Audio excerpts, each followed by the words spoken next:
Hi everyone. Hope you guys are healthy and you've been able to enjoy, even if it's just a little bit, this change in our daily routine, and maybe some newfound time. I've worked from home since moving to Del Rio like 7 years ago, so this is not new for me at all. Besides just having the kids around and maybe changing up my schedule a little bit, but um, working from home is not all bad, and so I hope you guys are enjoying it a little bit. So just a note that you're all muted right now, but you should be able to listen in, and kind of go about your daily business. So I won't hear or see you, and then you can send me a question in the chat window if you'd like, and that should be on the bottom right of your screen in the menu bar. So a little bit about me. I've lived here in Del Rio for about 7 years, and I've been working in digital media in one form or another for about 13 years. Now, when I say that out loud, it sounds like a really long time, but I feel like since digital media changes so often, it's always new to me. And that is both a blessing and a challenge about digital media. So I have a lot of sympathy for people who feel overwhelmed about working in the digital media space and they don't know where to start. But like anything, you can get pretty far just knowing the basics and doing some Googling. Alternatively, you can also spend $50,000 a month in ad spend and make sure that you get first in Google rankings. But for today, I just want to start with kind of the former, which is where you can get with just a little bit of information. So um, I missed that slide. So at any given time, this is pretty much what my browser looks like. I've got three messaging apps open, two browsers, 3 to 4 design programs running, 24/7. I never shut down my computer because God forbid I lose some of the work I'm trying to keep track of. But needless to say, I get way more clicks a day than I do steps. And it's because I work for a fractional marketing company called 24K Brands. So we have lots of different clients that we help with lots of different things throughout the day. So anything from marketing, communications, PR, web building, social media, content creation. Basically, if it has to do with marketing, especially in the digital space, we do it. So we do a lot of the work in-house for our clients. I'll do the work, but a lot of the work we hire other agencies for. And it's kind of a weird dynamic where a marketing agency might hire another agency to complete the work and service their clients, but that's kind of the world we live in. And for me, it's a testament to how complicated this can be if you really get into the nitty gritty of it. But today, of course, I said I just want to go over the basics. So enough about me. If you guys can introduce yourself in the chat window. I see, let's see, Mary, Dot, and Deborah. Thanks for joining us. If you can tell me where you guys are from, just so I have a little bit better understanding of what businesses you guys are in or what industries, that would help a lot too. So um, I want to set the stage here before I start, which is I want to tell you that I'm not a business coach, and I know that a lot of the issues that businesses are grappling with right now could really use a business coach. But I can tell you that once you decide what your next path is in business, especially during this time, um, some of these pointers are going to help you let folks know exactly what you've decided and make sure that you're taking advantage um, and making people aware of where you're at as a business and making sure that you're still top of mind when we come out the other end of this. So if you have questions at any time, just put them in the chat window, like I said. So I'm going to use an old environmental adage here about trees, but the best time to get your digital house together was 5 years ago, and probably honestly like 10 years ago, if I'm being truthful. The second best time is now, and I really mean now, like today. The cool thing is that even it's something you can start to do from home. So even if you only have your phone in front of you, it's something you can start to do digital media a little bit better. Um, I wouldn't overthink it. I don't think you should wait until you have the perfect logo or marketing money or copy editor for your social posts. There's really nothing you can't Google your way into understanding, at least for the basics.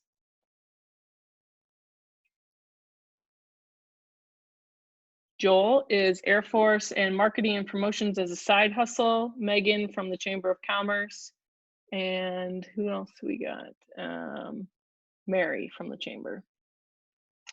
I'm going to stop sharing my video so you can focus on the slides really quickly. But um, so when we're thinking about what we can do right now, I'm going to skip the obvious points like move your business online or use Zoom for meetings like we're doing right now. And I'll say that there are a lot of free services out there right now to do those things. And conducting day-to-day business, even with multiple employees, is very doable online. I've been doing it for a long time. But those two things are kind of givens for me. But they also come with a learning curve, so I understand that that's also a challenge. But I'd encourage you to read up on some of those e-commerce or video conferencing options online, or ask your friends what they're using, and use those tools to navigate those waters. Hi, Dot from Successful Unlimited International Life Coach. Cool, thanks for joining us. What we can do in terms of marketing, I think, is broken down into 3 buckets. Cover your bases, think outside the box, and set a new goal as we move through the next few weeks and even months. So what do I mean by cover your bases digitally? I want to start by ensuring that you're doing this, because this week and likely next and maybe the one after, your customers aren't in your physical store. But I can guarantee you they're searching for you online, probably more than you think. And especially now, more than ever before, internet usage has gone up 50% compared to pre-COVID times, because people have more times on their hands. They're looking for information in a new way. Some of them are just bored, they want to be entertained. And what, in terms of what you look like online, I can tell you that even for some of our own clients, I've been appalled to get some of Google's emails saying that 30 people searched for them online this week, only to find out that their phone number was wrong, or they turned up wrong in a search result, or their address was wrong and they're sending customers to the wrong location. So this week, I guarantee people are searching for new services. They want to know if your business has changed, if you're offering something different. They are looking for you online, and they're looking for some of those details, especially in this time. So if nothing else, there's more online chatter and more online interaction right now. And so you want to make sure that your digital house is in order. And this is a very unique time to remind them about your business, and make sure that you stay top of mind for people. And obviously with the correct information. So this might seem obvious, but Google is the mother of all marketing when it comes to covering your digital bases. And Google now processes over 40,000 search queries every second on average, which translates to over 3.5 billion searches per day and 1.2 trillion searches per year worldwide. And a lot of businesses fight with thousands of dollars each month to earn that top spot in a Google search result. So for instance, if someone Googles welding and Google knows you're in Del Rio Welders is going to pop up first. So that's not a big fight here in Del Rio to earn that top spot through keyword search, or paid campaigns, as they're called. However, there's nothing worse than a potential customer Googling your business to find incomplete information or the wrong information, or like I said, your website link is wrong, or there's an awkward image that someone had uploaded to Google Maps and that's appearing first. This is your identity on Google, and so I want to make sure you claim it, take ownership of it, and then use that power, the power of Google's platforms, to its full potential. If you've dove into these before, you know that Google has a lot of tools for businesses, but the essentials are Google My Business and Google Maps. I think those are 2 great places to start. So most likely, if your business profile is set up correctly with Google, Maps will update accordingly, but it's good practice to just check both. Pretend you're a consumer online, and you're just wondering, you just want to find out more information about XYZ business. Throw that into Google and see what comes up, and then tool around there to make sure that everything's accurate. The other thing that's useful is Google reviews, and you can encourage customers to do that by including reminders for it on your receipts or invoices, in your email signatures. You can put a link, or even putting a sign in your physical store. And so that's another important tool that Google has. If you've used any of Google's tools before, you know that it's much easier to move between platforms and update your information with one Google identity or account. So if you don't already have a Gmail account for your business, or an identity for your business that's linked to a business email, I would get that set up as a first starting point. Like I said, I think a great place to start is just Googling yourself. So think about it this way. Consider that a business that offers a very locally based service, like a local liquor store, um, consider that someone's Googling information about them. This local search comes into play in that way really big here, because the buying cycle is rather short, given that the time frame between when you decide you want a bottle of wine, when you Google where to find it, and then when you end up on your couch drinking it, that cycle is really short as compared to buying like a car or a house or even a refrigerator. So you're not doing a lot of research online, you're just going there for information. So this near me search is perfect in this situation. And the local drive-through liquor store should have a strong presence in Google Maps, especially in Del Rio where there's not as much competition per business or industry. But as we're thinking about this during COVID times, everyone's daily routines are upended, where they usually shop, where they might usually go into a store, they need to find something that has curbside. Everything is very much changing. And I foresee that being the case for a while. So there's no better time now to make sure that if someone is looking for you, they have the exact information they need online and it's up to date. And again, with a Google profile, you can quickly update those elements in your identity online. So in the immediate term and the long term, I think it's always a good idea to ensure that you're representing yourself well on Google. Again, this seems obvious, but I've gotten caught. I think I need to Google the Del Rio Parks Foundation, in fact, because I'm sure there's missing information there. So even for someone who maybe digitally online has some experience, it still can be tough to keep up to date on some of this stuff. So I think that Facebook is the next most important platform to check in on. Each day, Facebook handles 1.5 billion searches against the 2 trillion posts in its index. And it's still a ways off from Google, which has the 3.5 billion daily searches. But it's an impressive figure nonetheless, and it puts Facebook right up there as far as search giants go. So many of you probably have a presence on Facebook already, but I've gotten caught off guard forgetting to update something, swap in a new cover photo, etc., and really dig into the About Me page in details before, even with my own pages or clients' pages. So again, just double check that, making sure that it's accurate, making sure that you're keeping your community up to date as often as possible.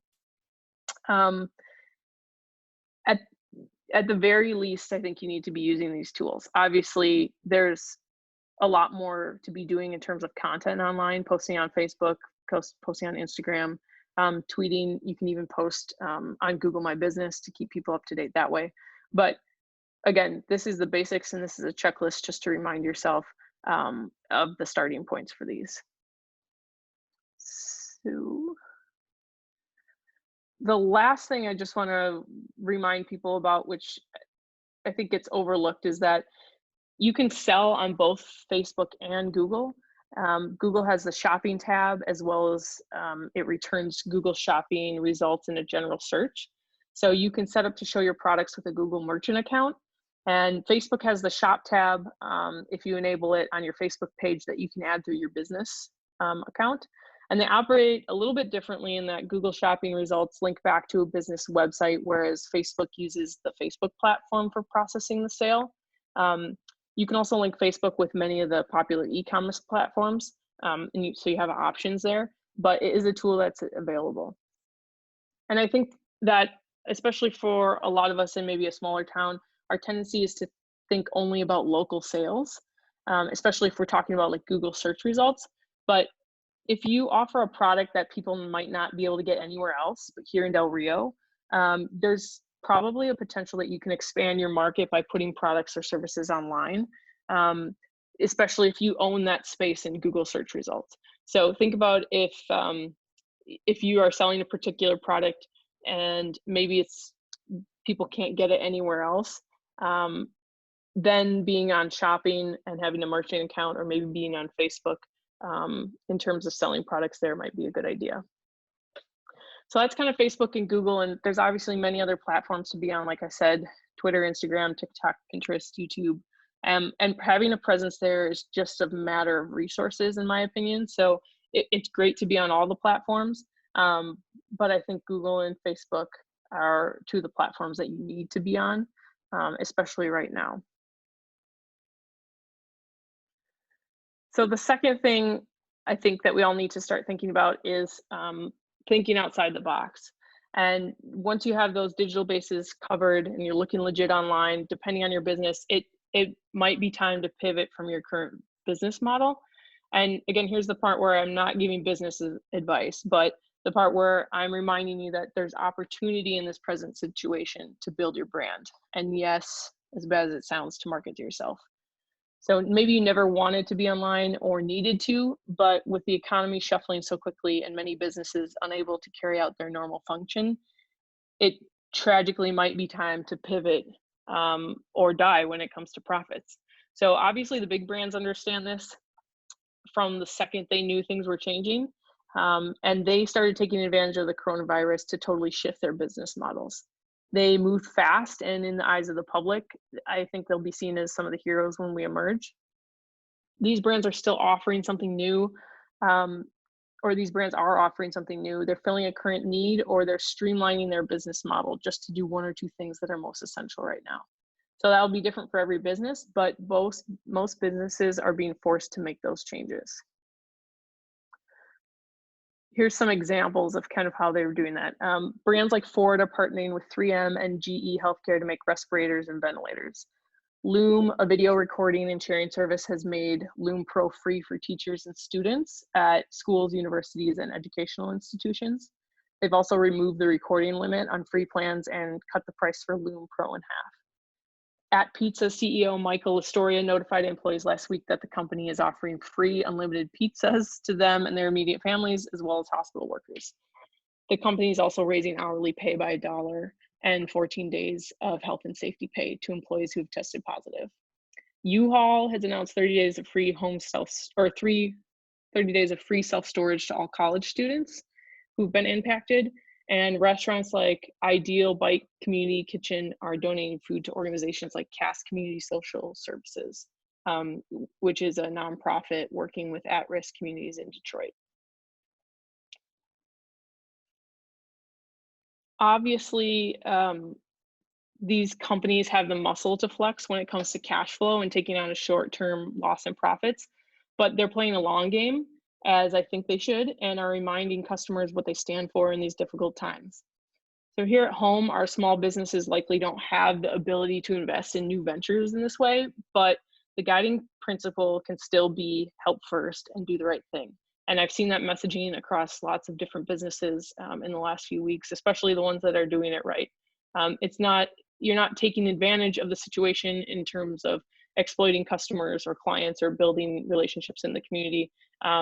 If you lead with help first and doing the right thing, that's always going to be a smart move from a brand perspective.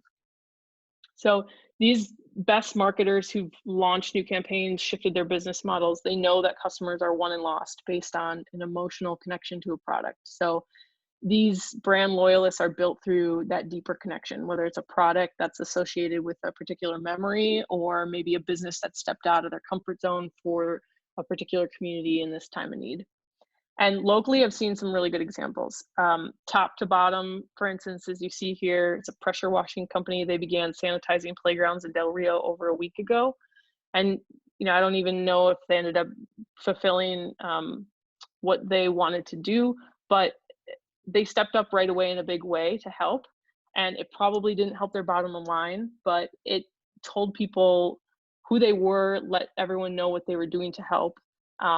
And I had never heard of this company before last week, and I will likely never use them, but I will remember them. And if anyone ever asks me if there's a good pressure washing company, I'll have my first and only suggestion.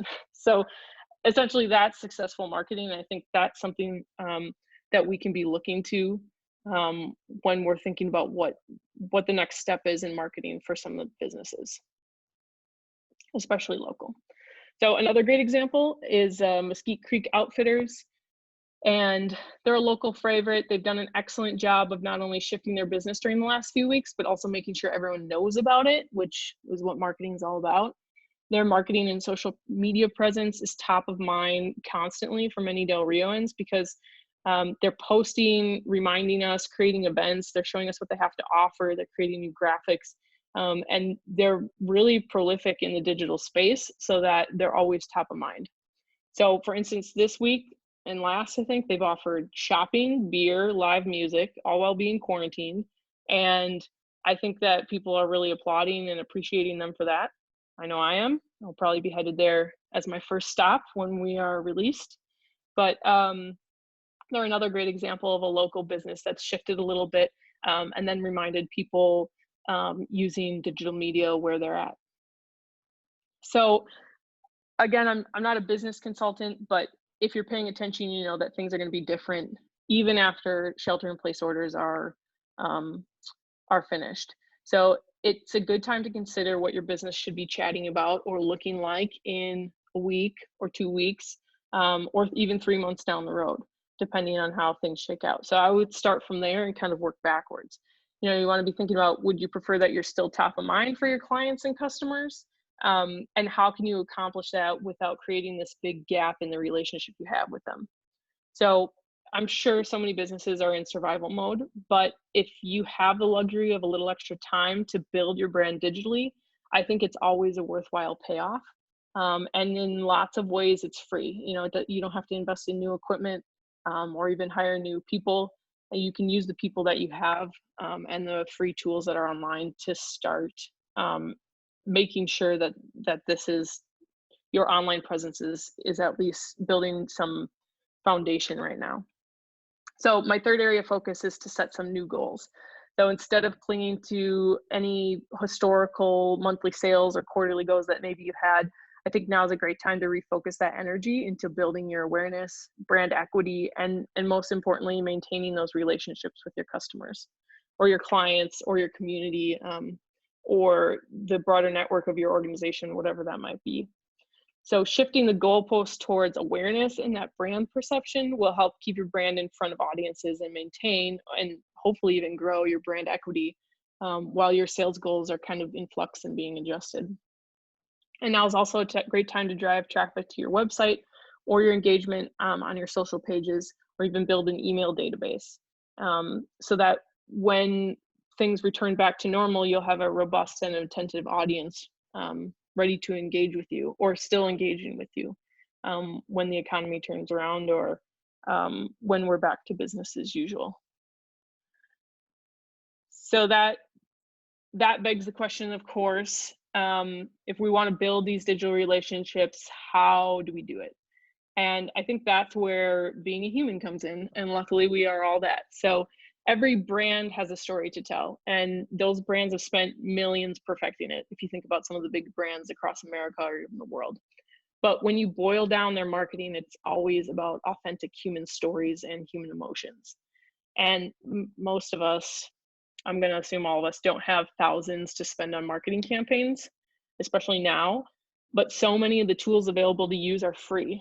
So if you use that as a jumping off point, and then you think about what your story is, you're real with your customers and community. Don't be afraid to mess up or even stray from talking about exactly what services you offer. I think that you can start to build that story for people online. I know there's always a tendency to think about that you might need a certain expertise to embark on digital marketing, but the only way to get better at it as a brand is to try it, test it, listen to your audience, and then adjust. And really start asking yourself, what sets you apart? What is your story as a brand? And lots of people invest thousands of dollars to figure that out, but there are ways to kind of test your way into that, like I just said. Even even if you post something and you get zero interaction on it, that's enough feedback for you to know that you need to do something different on the next one. People on the internet will tell you whether it's positive or negative feedback, what they want to see, what they're interested in, what they're entertained by. It's an immediate feedback loop online. So as long as you're paying attention to what you're doing and listening to your customers, I think that there's not a lot of ways that you can really mess it up with some sound judgment. So no matter what you're saying online, you're having more impact than saying nothing at all. I would encourage people to just um, not be frozen by this awkward time and a time where a lot of people are struggling, but instead really find your voice and be online more, because that's what people want from the businesses and the organizations that they associate themselves with. So again, it's an intricate kind of art to craft your story, but it doesn't have to be complicated. And sometimes the storyline might be sitting right in front of you, um, as in the case with Tim Send, which is my favorite hero story of the internet this week. I probably find this way more funny than most people who aren't in marketing, but it's a great example of making something out of nothing. It's unexpected. It was genuinely hilarious to me. And in an internet full of fake things and things that are overly produced, lots of ads, this seemed very real. And honestly, I hope it is, because if Tim Sen turns out not to be true, I'm gonna be really, really, really disappointed. But I think it's true. And here's an excerpt from the website Board Panda where I read about Tim Send. Americans have found their new icon. Since the National Cowboy and Western Heritage Museum in Oklahoma put Tim Send, their head of security, in charge of their Twitter, the whole country has been praising his tweets. Some are educational, providing a glimpse into the museum's display. Others document Tim's hilarious, wholesome attempts to get a hold of the inner workings of the internet. But regardless of which ones you read, they're perfectly a portrayal of his incredibly kind heart, end quote. So here I am thinking whatever media person at the National Cowboy Museum who came up with this deserves a raise for sure. And I imagine that Tim Sem has been a friend and colleague for a long time, and they finally put two and two together and realized they were sitting on a media gold mine. And they pulled the trigger on it. And I'm so happy they did, because I was laughing hysterically reading these tweets. But I'm sure they are as well. So just an example of what Tim's doing, he signs off on every tweet like an email, thanks, comma Tim, and that's totally endearing. He mistakes Twitter for Google and has no idea what a hashtag is. And now the National Cowboy Museum surely has thousands more followers than it did before he started tweeting, which means thousands more eyeballs on the next tweet they make, and hundreds more making a stop next time they're near Oklahoma. So after weeks of what we've all experienced as just sad and bad news, I came across this earlier in the week, and I was, like I said, laughing like I hadn't in a really long time. And I didn't know I needed Tim Send in my life at that moment, but I did. And I'm sure a lot of us feel the same way. A lot of your customers and your community feel the same way. So if being a part of this has taught us anything, it's that we can adapt and still make really funny stuff to put on the internet, and we can still make people laugh and we can still connect with people. So I feel like that's kind of the point, and what I wanted to share with you all, that maybe you don't know your customers need to hear from you right now online, and maybe we as a community don't fully recognize how much we enjoy those personal interactions with our favorite brands and businesses. But even if those relationships have never been online before, I think they really matter and we still crave them. But alas, we're stuck here on this Zoom call instead of a chamber conference room. And we're in our own separate living rooms. Maybe people aren't wearing pants as they do on Zoom calls. And although there are so many unknowns right now, we have this amazing network of free tools to connect like we've never had before. So I don't want people to be wasting their times not working on their brand online, because it's a huge missed opportunity to connect and build a customer base, and even to support the community, to help first, to lead with heart as a business, and to get out there, digitally speaking, of course. So again, if I was going to break it down, I would say the new mission and things to be thinking about are to cover your bases digitally, bust open the box of what you're typically doing, especially since business models are shifting.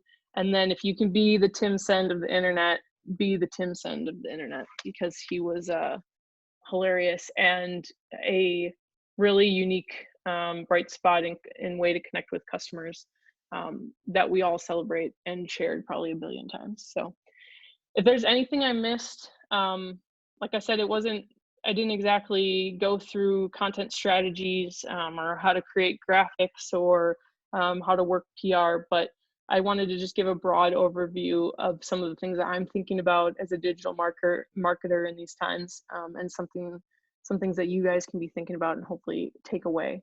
Again, the chat is, there's an icon. If you hover over your Zoom menu bar, you should be able to get started on a chat. So if you guys have any questions, definitely let me know. We can chat in the Facebook group too, or you can always send me a message online. You can use Laura at delrioparksfoundation.com if you like. So any questions? I think you can also unmute yourself. Megan, you raised your hand. I did. I just love that that was a function. I was wondering what your kind of take was with all the, I'm just going to call them like cringe posts. Not saying we're all celebrities, but you know, like the, I'm going to refer specifically to the Imagine video that the celebrities kind of came out with recently, where it's like you know, people are kind of trying to use the coronavirus thing to connect, but without having some self-awareness, you know, like where it's kind of like the line between appropriate and, you know, isolating people from your brand. Yeah. I mean, I think that's like, you know, brands make mistakes all the time. I mean, I can think of, you know, brands like Nike trying to decide which direction to go with content and messaging. So there's definitely some potholes out there, but I think, you know, the point is like the closer you can get to finding out who you are as a brand and being really, really authentic about it, like Tim said, the closer you can be to kind of navigating some of that stuff. If it doesn't feel right to you as a brand or as an employee at a brand, or if it doesn't feel like something you would want to watch or consume, then it's probably not right. But if you're telling your story and you're being real, I think that's a really good way to at least avoid some of, like I said, some of those big potholes. And you know, there are misses online all the time. People, like I said, post things and the internet will tell you if they're not good. But that's why you have PR, and that's when you rebound from it, and that's when you're honest with your customers and your brand and say, you know, sorry, that was maybe a miss, but here's how we're working to fix it. So I didn't actually watch that video, but I heard that it was bad. Anyone else have any questions? Don't watch. I won't post in the comments. If anyone else has any other, well, Megan, can you jump on and tell people how to unmute themselves real quick? What's the trick? Yeah, I think if you're on a desktop where the Zoom group chat is, it's just above that and to the left. And then you can raise your hand or lower your hand. I love that. Raised hand. I don't know how I call on people. It's a learning curve, everything. I have done Zoom calls, but not a webinar with a big group before. So, all right. Well, if there's no other questions. Can you still hear me? Yes. Okay, yeah. Okay, I just wanted to thank everybody for joining us today. Thank you, Laura, for putting this presentation together. I wanted to have Laura speak to us for, you know, quite a few weeks now. And when I found out about, you know, or when the coronavirus thing happened and I thought we weren't going to be able to do the lunch and learn, I was happy that we had this as an option to get this information out to everybody. So yeah, good luck with social media-ing during this time. And thank you all again for being here. Megan, I'll send you a recording of the video and you can post on the Chamber Facebook page, upload it as a video if you want, and then anyone can go back to it or share it if they need to. So yeah, thank you guys so much for joining in, and let me know if you have any questions. Good luck out there. Stay healthy. Thank you. Thank you so much. Bye, guys.